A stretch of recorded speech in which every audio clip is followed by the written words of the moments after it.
Hello again, ladies and gentlemen. Welcome to the week 2 video lecture for a survey of British and American literature. I hope you're all doing well, and I hope you're all following along with the class and getting accustomed to the way that we're going to run it. I will expand a little bit more on our process for this online class as long as we remain online in this video, so pay close attention. I will be discussing the procedures that we will follow as well as some of the content material. All right, in week 1, remember that we discussed some of the important elements to consider when analyzing literature. So everything that we discussed and your understanding of those concepts from the first week, I hope that you can carry forward into this week when you begin analyzing literature and enjoying the readings. Okay, now again, you might not have a perfect concrete understanding of those concepts, but what's most important is you try to understand them and you try to apply that knowledge to the readings that you're doing and in the answers and discussions that you're providing for yourself, for your classmates, and for me. All right, and hopefully with practice and with time, you will develop your mind and your critical thinking and analytical ability when it comes to literature. All right, so this week, let me just say, changed my mind a little bit.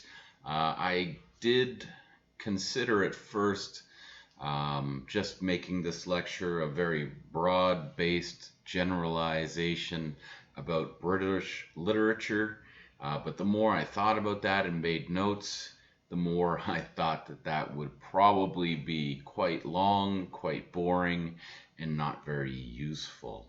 Remember, the purpose of this course is really just to provide a survey, a broad perspective of both British literature and American literature over time, and really to help you engage in that literature so that you can develop an appreciation and understanding and the ability to communicate your thoughts and ideas on that literature.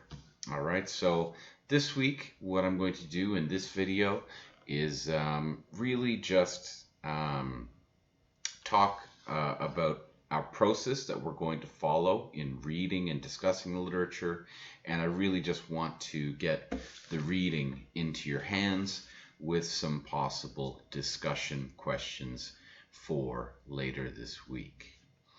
Okay, so before I start there, just let's talk about what we're covering here, okay, as a survey of British and American literature. All right, again, very broad topics here. So what I've done is really try to match them up so that we can compare them somewhat. In doing so, I'm going to start this survey of British literature. Remember, in the first half of this course, before the midterm, our focus will be on British literature, okay? United Kingdom plus Ireland literature. And in the second half of the course, after the midterm, our focus will be on American literature. All right, now there's also things we need to consider, such as the time discrepancies, the differences in the culture, right? Meaning, I'm going to begin the survey of British literature in the early 18th century, okay? The early 1700s. That is roughly about the time where America, the nation, began. So we can compare beginning from that, using that as a starting point. Okay, so for our British literature and for our American literature, we're going to start at around 1700. Okay, the early 1700s. So that means for British literature, we are ignoring really a good 700 to 1,000 years of literature, okay, or stories or narratives that exist in their various ways, okay. But I think it's more useful for us just to begin in the early 1700s, because that is when the more common forms of literature that we are used to as modern readers really begin to emerge. And hopefully, starting with that literature, it should be a little bit easier for you to engage in, okay, rather than reading some really old or Middle English or even other languages that existed in Britain, which would present problems for non-native speakers. So this, I think, provides us with a decent beginning to our survey of literature. All right, keep in mind, just so we know, for definitions here, when I'm talking about British literature, sometimes the understanding of Britain or United Kingdom or England and Ireland can be confusing. All right, it is confusing for many people around the world. Hopefully not for the people who live there. But when we talk about British literature in general, okay, we are usually discussing United Kingdom literature. All right, so a couple definitions here. The United Kingdom is the greater country that you probably consider as England, but it really is composed of 4 countries. Okay, so the United Kingdom is actually a collection of 4 countries. One of those is England, one of them is Wales, one of them is Scotland, and the 4th one is Northern Ireland. Okay, so those 4 countries, England, Scotland, Wales, Northern Ireland, that is the United Kingdom. All right, but then we also have this word Britain, all right, where we get the word British. Britain, actually, in terms of geography, is the island, the main island, which has those three countries of England, Wales, and Scotland. Okay, that is the island of Great Britain. Northern Ireland is on the island of Ireland, and the island of Ireland actually has 2 countries. We have Northern Ireland, again, which is part of the United Kingdom, and then they have the Republic of Ireland, okay, which is a separate country, all right, because of a long history of politics and the English Empire and their dominion there. I won't get into that, but just so you know, British literature generally deals with the literature of England, Scotland, Wales, and Northern Ireland. In this class, I may also break the rules a little bit and possibly include the Republic of Ireland, which is actually a separate country as well. So keep that in mind, okay? Great Britain is the island, which is home to 3 countries, England, Wales, and Scotland. The United Kingdom is 4 countries, England, Wales, Scotland, and Northern Ireland.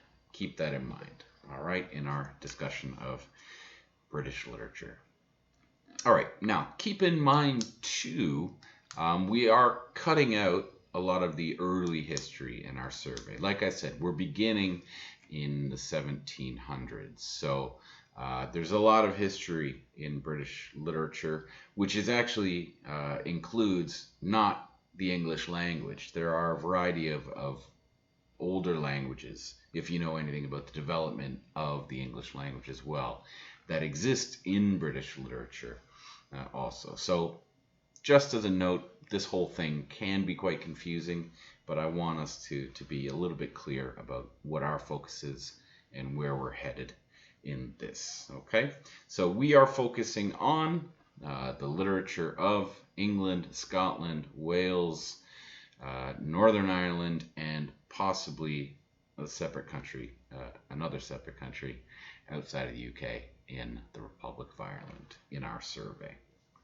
Okay, so now Before I get to the literature for this week, the reading for this week, let me next talk about the process that we're going to follow in this class. So please pay close attention to what I'm going to explain to you next.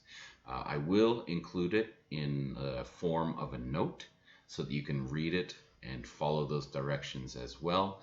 But this is how our class will proceed online. All right.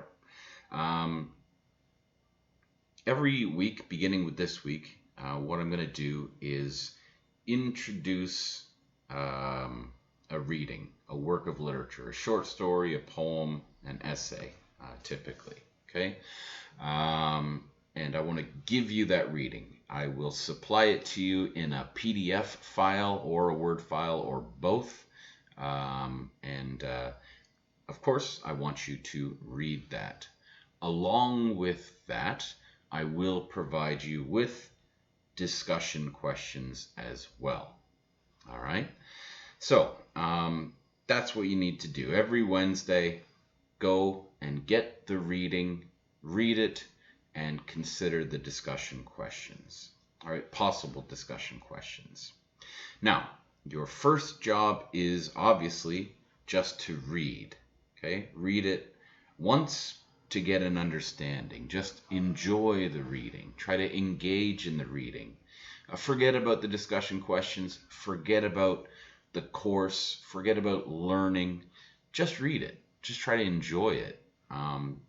Just pay attention to how you feel when you read it. Pay attention to what you think about when you read it, whether you like it, you dislike it, whatever way you engage with the reading. But try, I hope you enjoy them on some level or another. And some you may enjoy more than others. Some you may hate. But just do your best to get through the reading, finish that reading, and hopefully enjoy it. All right. Once you read it for the first time, I highly, highly recommend that you try writing a brief summary. Okay, what happened in that writing? Okay, just keep it maybe a paragraph in your own words so that you understand it and can explain it to yourself. Okay, write a brief summary, and I do recommend that you do that in English as well. All right, it might be difficult for you. You might prefer to write it in your native language, or if you do write it in your native language, then try to write it in English. But I do recommend that you do your writing and preparation and notes in English, because that's the language you'll be using in the discussion, and that's the language you'll be using for the tests and the reflection. Okay, how your grade is established in this course. So the more practice you get explaining yourself in English, especially if you take the time to write it down, the better prepared you will be, and the better you will develop your answers, and the better you will develop your English ability. So keep that in mind. All right, so you read it once, try to enjoy it, fingers crossed. Write a summary in English. Next, read it again and again and again. Read it as many times as you can, or as many times as you'd like to. Then what I want you to do is strongly consider how to analyze it. Okay, now keep in mind what we discussed in week 1. Here I'm talking about plot, characters, symbolism, imagery, form, appeal, point of view, etc. All those different aspects. Okay, those aspects are ways that you can get into the literature and start talking about it. Okay, especially if you find it's too big or too broad, or if you have too many ideas. If you choose one of those concepts to focus on, it will give you some direction in your thinking, and therefore in your critical analysis of that work. It provides you different pathways to explore and discover the work and your engagement, your relationship with the literature. All right? So, strongly consider how to analyze it. Strongly consider how you would answer those discussion questions that I gave you. And I do also want to emphasize, strongly consider your own questions as well. The questions I give you are there to provide some form to this course, but your unique thoughts are always welcome in our discussion, and we will do our best to try and engage in your reading, your understanding of the literature as we read through these different works of writing together as a class. Okay? All right. Now, like I said, I'm going to provide this to you, the reading and the discussion questions, every Wednesday. Okay? So if you get this today, on Wednesday, hopefully if you got this on the first day, you will begin your reading and read it again, try to answer the questions, and then before next Wednesday, okay, anytime before next Wednesday, I would like you to choose two, minimum two. If you want to do more, that's fine, but minimum two of the discussion questions, and post your answers in the Cacao chat room. All right, in our class chat room. Post your answers there. And also, over the course of the week, or over the course of the next couple days, as other students add their answers, I also want you to respond to a minimum of two of your classmates' answers. Okay? So every week before the next Wednesday, I want you to answer two discussion questions in the chat room and also respond to two of your classmates in the chat room. Okay? Again, that's a minimum of two. The more you engage in the discussion, hopefully you'll enjoy it and hopefully you will find it useful. But that is what you are required to do in the course, okay, for active participation. All right, so you have from this Wednesday to this Wednesday. All right, I'm going to, here at the beginning, the first week, I provide you with the reading and I provide you with discussion questions. So for this week here, you're going to read and you're going to answer. The following Wednesday, I will, in my video lecture, discuss the questions that I gave you from the week before, and I will also introduce the reading and discussion questions for the following week. Okay, and then we are going to repeat that process. Okay, again, first half of the semester, British literature, second half of the semester, American literature, but we're going to follow this similar process. All right, now again, I really need you to actively participate in what I'm doing here, and the process is important because these discussion questions and your subsequent discussions with the classmate, with your classmates and me, I'll try to participate as well, are really important in helping you, as I said, engage in the literature. Also, and this might be more important for some of you, that they are preparation and direct practice for the tests and the reflection that you have to write in order to get your grade. So keep in mind, the discussion questions that I give you each week, all right, they will help to form the tests that you will be writing at the midterm and at the final. The questions might be exactly the same, or they might be similar to the discussions that we've had on the literature throughout the course. So each time that you carefully prepare and think about your answers, you are helping to prepare for, demonstrating your ability on the tests and also the reflection, okay, which is our assignment. I'll talk about that later, much later, at the midterm.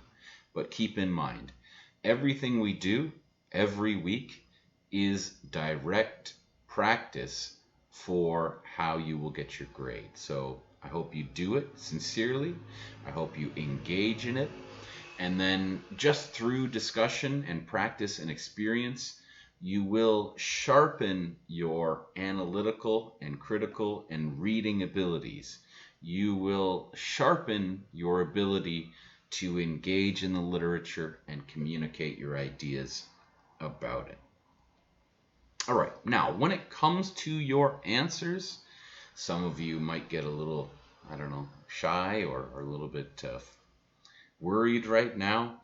But as I mentioned in the first video, remember that almost any answer is acceptable. Okay? Basically, any answer is acceptable. But there are always better answers. Okay? The best answers are the ones that are most convincing and most persuasive to other people that you're communicating about these works of literature. So, like I said, to be convincing, you want to really try and connect your answers to the text itself, the story, the poem, or the essay that we're reading. All right, find some evidence, a quote, a description, anything, a character, an event, anything that supports your idea. All right, and also really consider the context. Right, might be the biography of the writer. What is the writer's voice in your mind saying? Be careful with that one, as I mentioned. How does it fit into the historical context, or whatever you know about the historical context, or the cultural, or the society? Okay, think about that context as well. Does your understanding of that help you to better understand rationally and logically and clearly your answer? All right, so the best answers are the ones that have evidence. So find ways to rationally, logically, clearly connect your ideas to the text or to some greater context, whether it be society, culture, history, or even the author, his or herself. Okay? That's really important in our discussion and in how I grade you. Okay, if you want to think about how successful your answer is, it's not about being wrong or right. It's about being how persuasive, how convincing, and demonstrating your knowledge of the text and the subject. All right, so keep that in mind. That's how you will be graded. Also, as a note, when it comes to the discussions, okay, like I said, basically any answer can be acceptable. It's possible, all right? But, with extraordinary answers, you must have extraordinary evidence. And no matter what your answers are, you do need to defend them, right? That's how we figure out if they are convincing or persuasive. So the point here is in the discussion, right? You have to, again, post at least 2 answers and respond to at least 2 of your classmates' answers. Okay? It's easy to respond and say, hey, good job. I like that answer. But it's not very helpful. So, I do want you to compliment each other. And if you do agree largely with what people have to say, that's wonderful. But don't stop there. Okay? What I do want to emphasize here is that don't be afraid to politely challenge each other's opinions.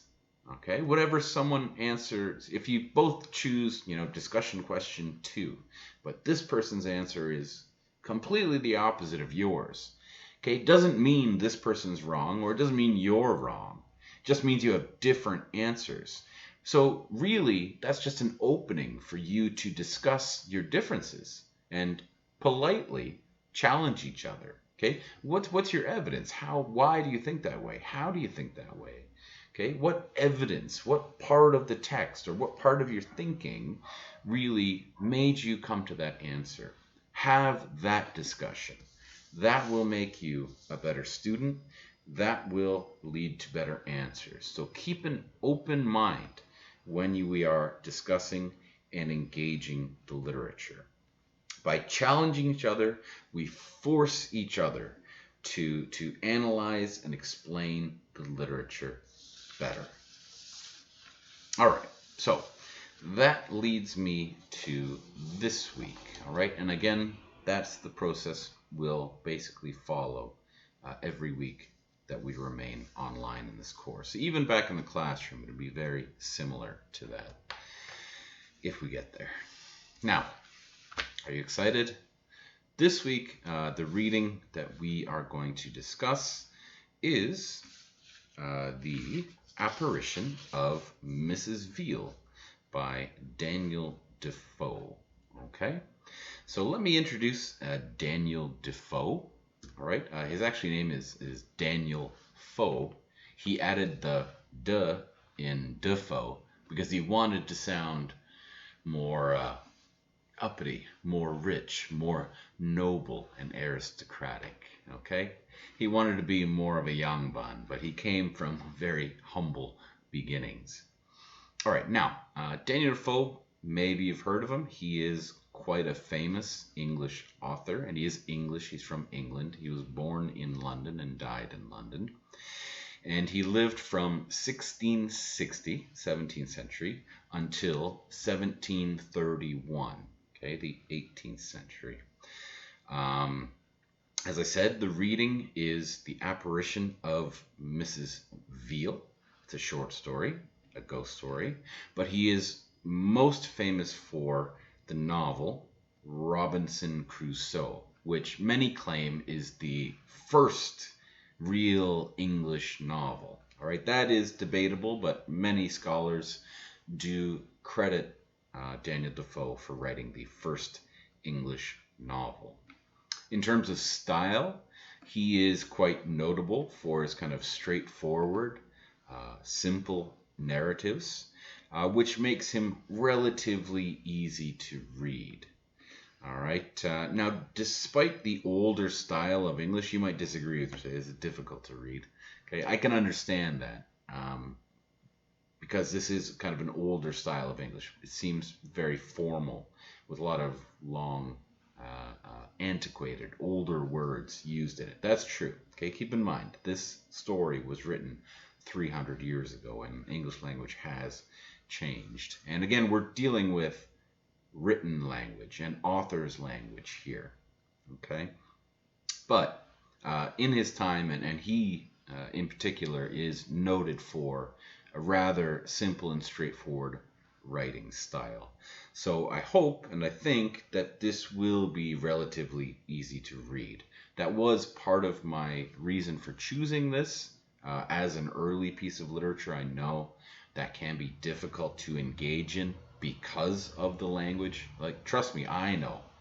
All right, I am a native speaker, but when I read some of the older texts, they are even difficult, if not impossible, for me to get through without a struggle.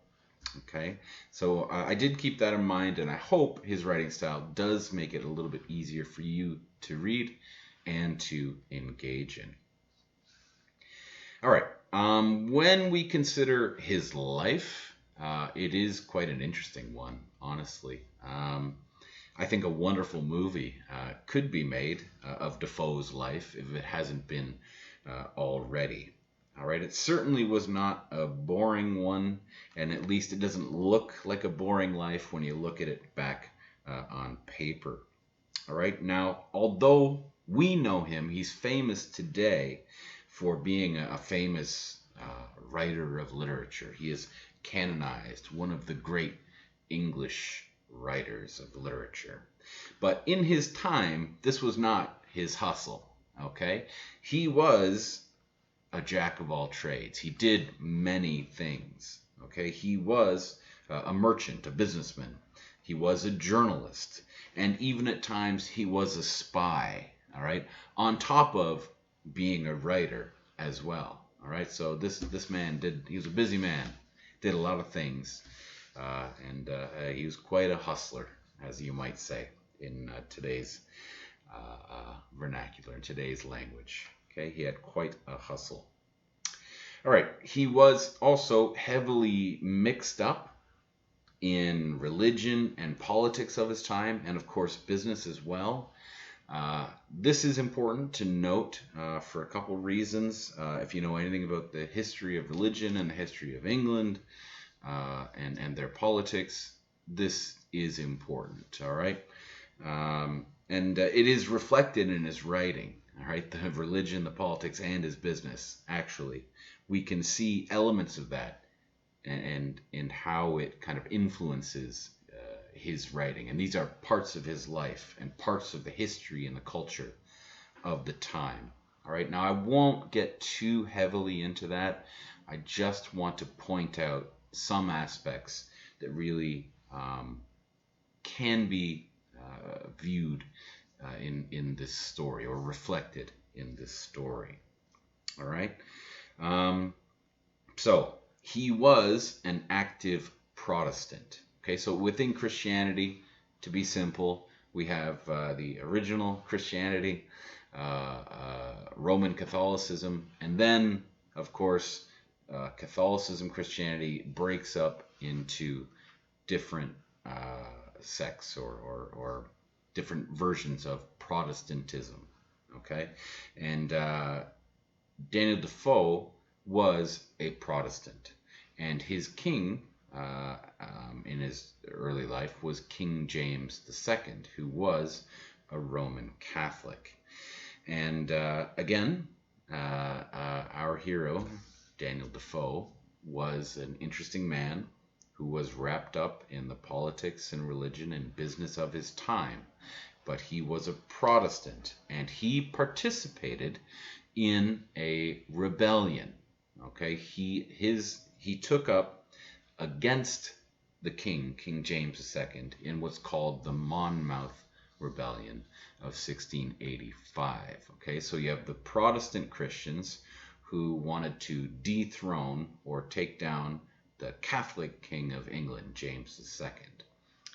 Defoe and the Monmouth Rebellion failed. King James II, the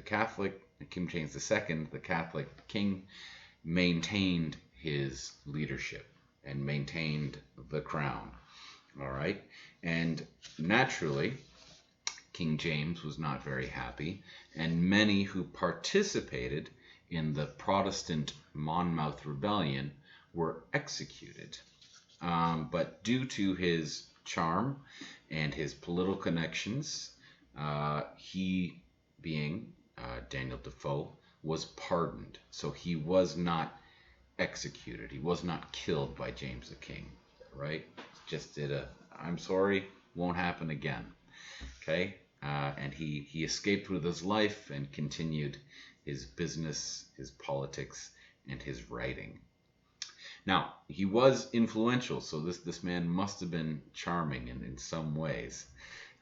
Again, he wasn't killed, and he continued. And he actually, after King James, found a relationship with the next monarch, or a future monarch, or the leader, the Queen, Queen Mary. All right, so he actually became quite influential for Queen Mary and for her ruling, for her government, if you will. All right, and again, he continued with various business ventures, which also mingled with his politics and his religion. And it's notable that his business ventures mostly failed. So as far as I understand it, he was a much better writer than he was a businessman, right? But keep in mind that idea of business as well, and politics and religion. Okay, and maybe we get a better idea of who this man is as a writer when we read this week's reading. All right, so The Apparition of Mrs. Veal. That's the kind of short title of this work. All right, if you want the true title from Daniel Defoe, it is a true relation of the apparition of one Mrs. Veal the next day after her death to one Mrs. Bargrave at Canterbury, the 8th of September, 1705. All right, but we just will call it the apparition of Mrs. Veal. Okay, this was written in 1706. Okay, keep in mind that date as well. It might be important if you look into some of the history surrounding this short story. All right, as I said, it is a short story and it is a ghost story. So I hope you like a ghost story. It's not that scary. It's not full of, blood and guts and gore and monsters. It's just a ghost story. It has a ghost in it, supposedly. All right.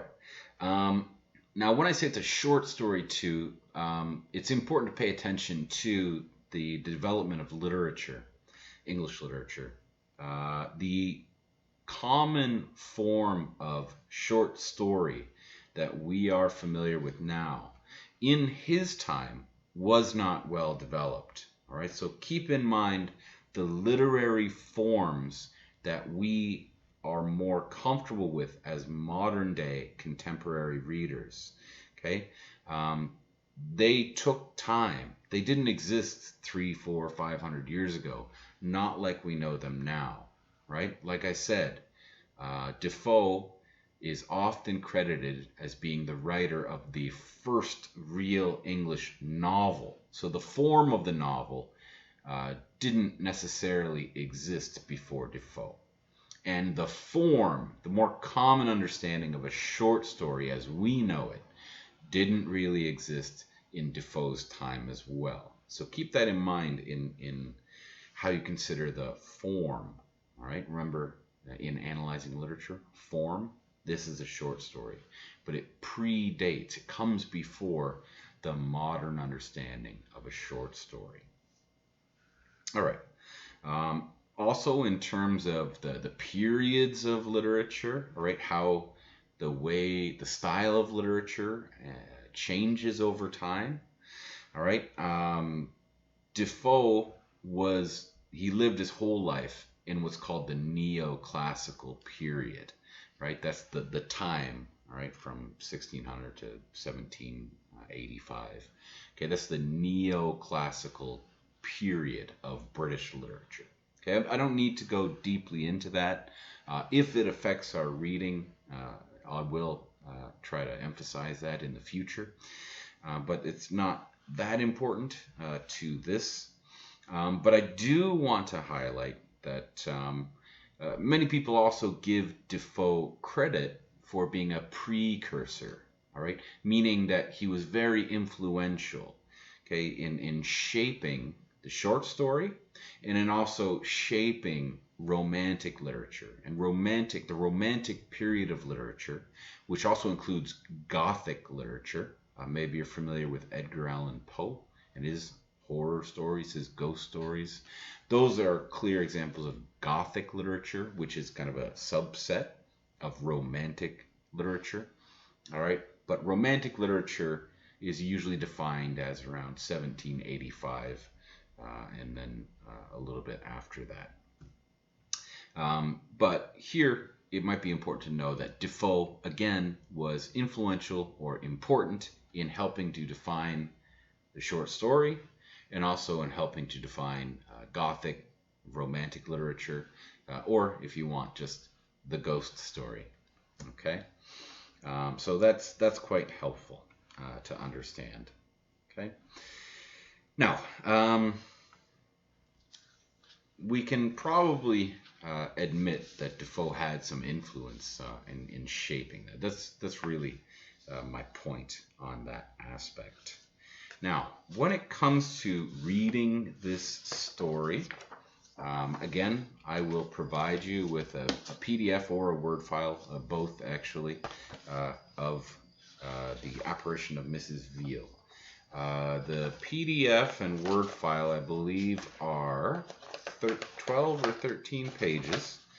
But you should know that the actual story written by Defoe is 8 pages. Okay, so the first 8 pages are Defoe's story, the one that you should read and analyze.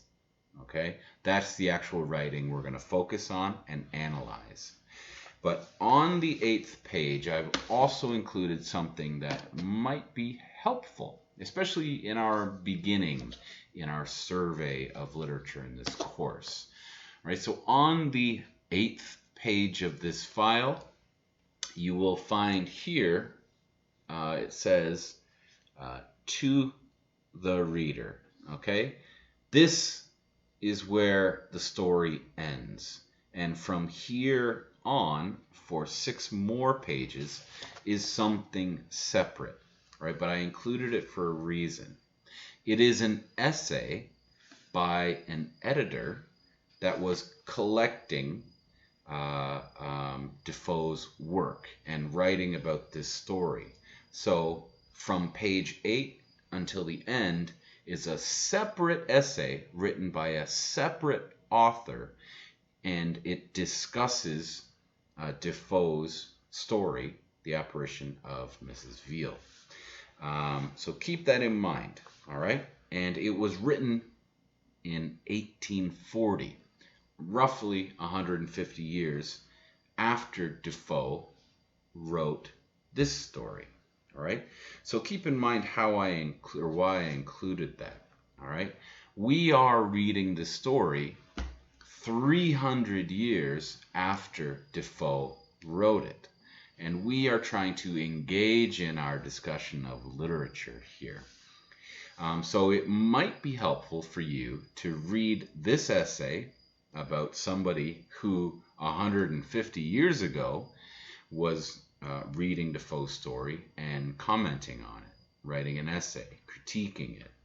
Okay, so it might be helpful in our kind of understanding in the development of literature, in how people see things. If you read the comments he makes, he talks about things in a contemporary way in 1840, which might seem funny to us who are 150 years later, maybe looking back at him, looking back at Defoe. All right, so it can be hopefully illuminating for you and might help in your understanding and your discussion of this story. All right, so point being, I highly recommend that you read the essay as well as the story. Okay, now you are technically only obligated to read the first 8 pages, the actual story by Defoe. But I did include this essay for a good reason.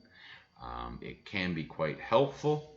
In fact, it might give you an actual historical reason for why Defoe wrote this story. Okay, that's a bit of a hint. And if you read the essay carefully and understand it, you will know what I mean, okay, about why Defoe wrote this story. Hint: religion, politics, and business. Okay, that's a hint. All right, so that is your reading. Okay, read the first 8 pages, and I highly recommend reading the last essay as well. The story is by Daniel Defoe. It is written in 1706, and it is called The Apparition of Mrs. Veal. Now, let me get to discussion questions. All right, I will give to you roughly 5 or 6, maybe more, discussion questions every week. All right, and as I mentioned earlier in this lecture, before next Wednesday, I would like you to answer all of these questions, and I would like you to write them down, make notes, okay? But you are required to choose any two of these questions and post your answers to the Cacao chat room, minimum, and respond to any two answers from your classmates. Hopefully more. Hopefully you'll have a big discussion. Okay, so that is what is required from you before next Wednesday. All right, so here are the discussion questions. Okay, number one is going to be number one every week, just so I remind you to do it. Okay, summarize the short story, okay, in your own words, in English, briefly. Okay, so read The Apparition of Mrs. Veal and summarize it briefly in English in your own words. And again, do that for everything we read in this. It will help you just to get an overall understanding of what's going on in the story. Anytime you read something in a separate language, comprehension and retention, remembering it, is more difficult. Okay, anything in a second language is more difficult, obviously, but especially comprehension and retention, understanding, remembering that is difficult. So summarizing will help, and when you have those notes, you can always read them again and have a stronger understanding. Okay, so that's always going to be number one. All right, the next discussion question, more specific to this work of literature, number two. Do you trust the narrator? And why does the narrator and so many other characters in this story put so much emphasis on trust? All right, you will notice this in almost every paragraph, and especially in the introduction and conclusion of the story. Right, he's saying, "Look, you have to believe this. You must believe this." Mrs. Bargrave. Mrs. Bargrave is a trustworthy person. You must believe her, and you must believe me. Okay, they're pious, they're heavenly, they're trustworthy, they're credible. There's a lot of emphasis on being trustworthy, okay, by the narrator and all the other characters. So maybe you're suspicious, maybe you trust him. What do you think? Tell us, and tell us why. Next question, number three. What is or what are, there may be one that you think of, or there may be many. Okay, what is or what are the themes of this story, and how is the theme or how are the themes established? Okay, so again, when we think about a theme, what is this story about? Okay, you again might have one dominant idea, or you might have many separate ideas. Some of them might be conflicting. That's okay. All right, you can come up with different ideas and different paths, different roads to discover meaning in this story. Okay, so you can come up with one idea or many ideas, but what is this story about? What is its main idea? And can you tell us how is it established? Why do you think that? Tell me where your evidence is, or what your thinking is.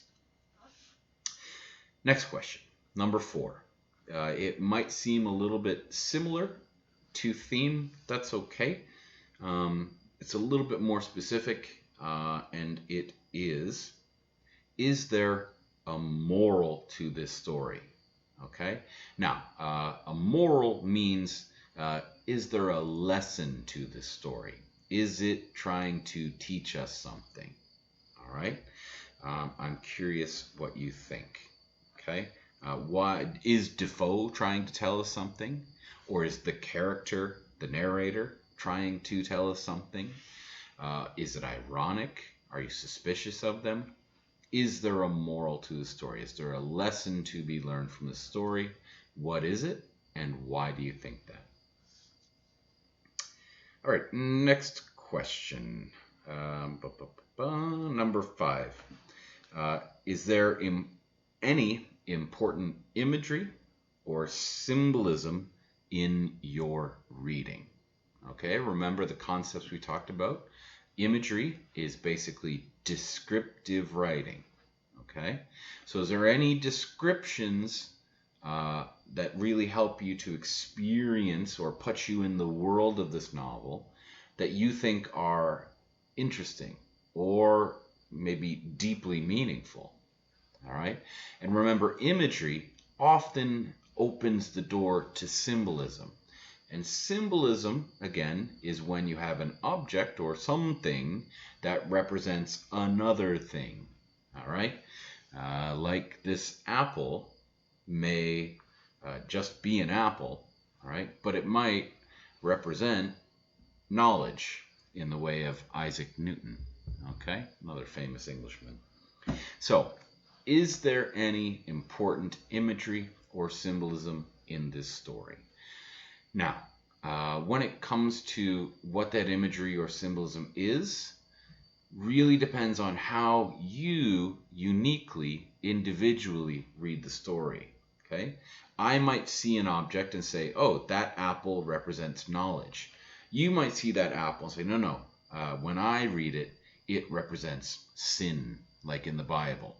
Okay? Both of those answers can be correct, but you need to explain why it makes sense in your reading. So when you answer that question, if you answer that question, consider about how you read the story and how the imagery or symbolism is important to your understanding, specifically and uniquely. All right, next question. Where are we? 6. Can you relate to this story? All right, you being a modern day reader. Okay, it's September 2021. You are reading the story that was written over 300 years ago. All right, and again, I've also included this essay that was written in 1840. All right, so we have 1706, 1840. Here's you. Okay, and I'm asking you, can you relate to the story? All right, what do you connect with? Do you have sympathy for Mrs. Veal? Do you have sympathy for Mrs. Bargrave? Do you connect with what they're saying? Do you connect with what they believe in? Do you think it's silly and simple? What is your relationship, or can you relate to this work? Or does it seem too far, too distant in terms of culture, in terms of history, in terms of language? Okay? Think about it. How do you, if you relate to the story, how do you relate to the story? Or if you don't relate to the story, why not? All right, and the last question, a very simple question, but an important question, and one that I often like, and I'll probably include in almost all the questions, or one that you can discuss in almost all of the readings here. And that has to do with appeal. All right, a little bit similar, number 6, but does this story appeal to you? All right, basically, do you like this story? All right, why or why not? Okay, for example, you might like the story because, yes, you can relate to it. Or you might not like the story because you find you cannot relate to it because the culture and the relationships of the characters seem too far apart, or you have no understanding of what they're talking about or why they have beliefs that they have. Okay? Whatever it might be, just tell us, explain to us with evidence or with reason if the story appeals to you. Do you like it? All right, so those are your 7 discussion questions. Remember, you are always welcome to follow your own path, and I encourage you to ask your own questions as well, depending on how you read this story. But for this class, there is a requirement before next Wednesday. Choose any 2 of these questions, minimum, and post your response to the chat room. And also, for discussion, respond to any two of your classmates' answers, and hopefully we can stimulate some more interesting discussion, which will help you think more deeply, more critically about the works that we're doing and British and American literature in general, and that hopefully, again, will help you do better on the tests and assignments, and you will go home with a grade that you're happy with and an experience that is even more so. Okay, as always, if you have any questions about this or anything else that is troubling you, please, as always, feel free to contact me in the chat room, though the chat room might be busy with many people responding, so I might recommend you email me if you have a longer, more specific question. All right, thank you, everybody, and take care. I hope to read your interesting and exciting answers in the chat room in the coming days.